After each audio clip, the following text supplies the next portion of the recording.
Scene 1. Nazi ambition following the rapid advance of the German army in Operation Barbarossa.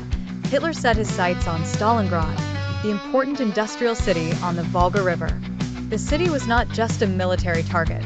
It bore the name Stalin, making it a political and psychological symbol. Scene 2. The beginning of the German offensive, summer 1942. General Friedrich Paulus's 6th Army moves east towards Stalingrad. German aircraft bombard the city intensively, reducing buildings to rubble, but failing to break the Soviet spirit. Scene 3. Initial resistance inside the city. Soviet civilians and soldiers dig trenches amidst the rubble. Every street and every factory becomes a defensive line. The fighting begins to take on the character of street warfare, something the Germans had not anticipated. Scene 4.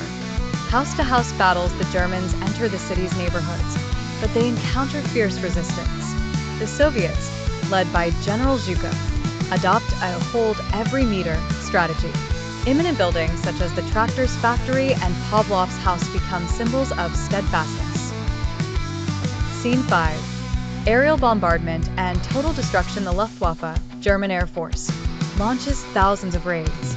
The city is in ruins, but the rubble provides the defenders with ideal hiding places and surprise attacks. Scene 6. The catastrophic humanitarian situation. Civilians suffer from hunger and cold. Soldiers sometimes fight without enough ammunition. Despite the suffering, everyone clings to the city in defense of their homeland. Scene 7.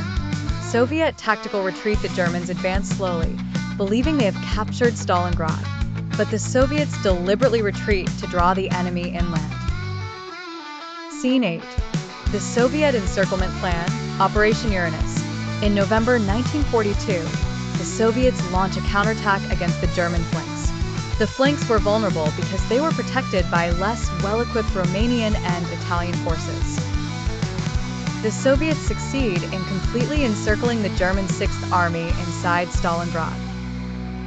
Scene 9. German despair. The 6th Army finds itself trapped in the harsh Russian winter. German supplies from the air are insufficient.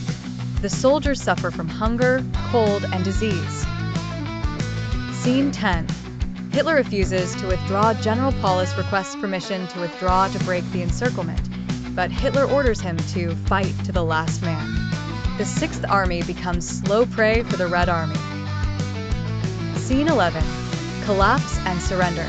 February 1943. After months of encirclement, the German army disintegrates.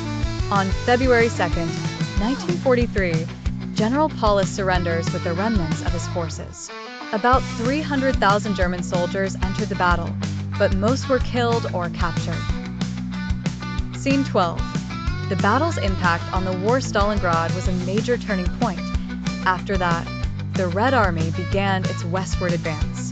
The battle demonstrated that Nazism was not invincible. It became a global symbol of resilience and sacrifice, and one of the most violent battles in history.